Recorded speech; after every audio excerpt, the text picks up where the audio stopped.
Solution क्या आपको नजर आ रहा है कि शॉर्ट टर्म में यही है कि आईएमएफ प्रोग्राम में हम दोबारा चले जाएं, जिसकी अब उम्मीद नजर आ रही है क्योंकि सऊदी अरब ने और यूएई ने पाकिस्तान को अश्योरिटी दे दी है कि वो $3 अरब देंगे।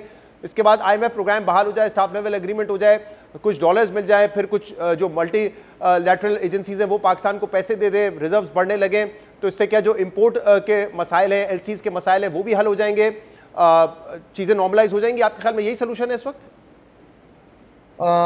काश अगर सोल्यूशन इतना आसान होता। नहीं, सोल्यूशन असल में इतना आसान नहीं है। मसला क्या हो गया है कि आने वाले 3 साल के अंदर आपकी जो एक्सटर्नल लाइबिलिटी है वो तकरीबन कोई $100 बिलियन की खड़ी हुई है इस वक्त आपकी।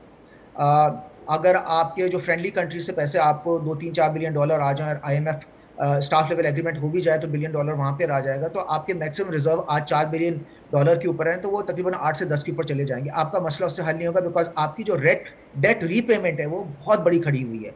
तो आपको डेट रीपेमेंट करनी है, आपको डेट रीप्रोफाइलिंग करानी है, आपको हेयर कट करवाना है या कूपन रीसेट कराना है, आपको एक इंडिपेंडेंट सॉवरेन एडवाइजर चाहिए जो कि आपको एडवाइस कर सके।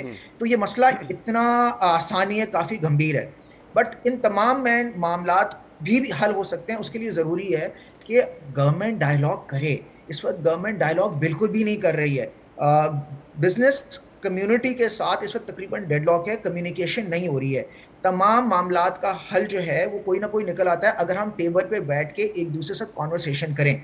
और यही मेरी आपके प्रोग्राम के तवज्जो से भी मेरी रिक्वेस्ट है, और ये मैसेजिंग गवर्नमेंट के लिए हो, और हमने अखबारात के थ्रू भी ये मैसेजिंग कराई है कि आप इस वक्त बिजनेस कम्युनिटी के साथ बैठ के डायलॉग करें ताकि हम मिल बैठ के कोई एक विन विन सोल्यूशन निकालें। हमें बिल्कुल इस वक्त गवर्नमेंट की जो सिचुएशन है वो हालात पता है, हमें रिजर्व की भी सिचुएशन की हालात पता है। हम जानते हैं कि किस तरह बैठ के इस चीज को हम हल करें, और हम पाकिस्तान के मामलात को भी हल करें, और किस तरह हम कॉन्फिडेंस जो है ओवरसीज की जो हेडक्वार्टर्स हैं उनको भी दे सकें। मगर ये तभी हो सकेगा अगर हम बैठ के जो है ना डायलॉग करें। डायलॉग ज़रूरी है कि हुकूमत बिजनेस कम्युनिटी के साथ करे, लेकिन इसके अलावा भी आप देखें कि अगर हम कह रहे हैं, ये उम्मीद लगा के बैठे कि मुल्क में माशी स्टेबिलिटी आ जाएगी, वो आएगी नहीं जब तक पॉलिटिकल स्टेबिलिटी नहीं आएगी। ऑब्वियसली पॉलिटिकल स्टेबिलिटी होगी तो ही आप देखेंगे कि माशी इस्तेकाम आपको नजर आएगा। तो इस हवाले से बिजनेस कम्युनिटी की क्या राय है? वो भी देख रहे होंगे कि इस वक्त पॉलिटिकल क्राइसिस किस हद तक बढ़ चुका है। आपने खुद कहा कि जो इकोनॉमिक क्राइसिस है it will lead to social unrest as well. वो कैसे देख रहे हैं इस चीज़ को? यहाँ बिल्कुल सही कह रहे हैं जी, बिल्कुल हमें पॉलिटिकल स्टेबिलिटी चाहिए, हमें कहीं पे अलायंसेस चाहिए। अगेन वहाँ भी हमें डायलॉग की सख्त ज़रूरत है, और हमें जब तक वो नहीं होगा तब तक आपको इसी वजह से जो IMF है या फ्रेंडली कंट्रीज़ हैं वो भी लीन इन नहीं कर रही हैं, वो भी प्रैक्टिकली दस्तखत करके हमें पैसे नहीं दे रही हैं। तो वो तो प्रायोरिटी नंबर 1 है, उसको सॉर्ट आउट करेंगे। साथ में प्रैक्टिकली जो माशी हालात हैं उनको सॉर्ट आउट करना ज़रूरी है।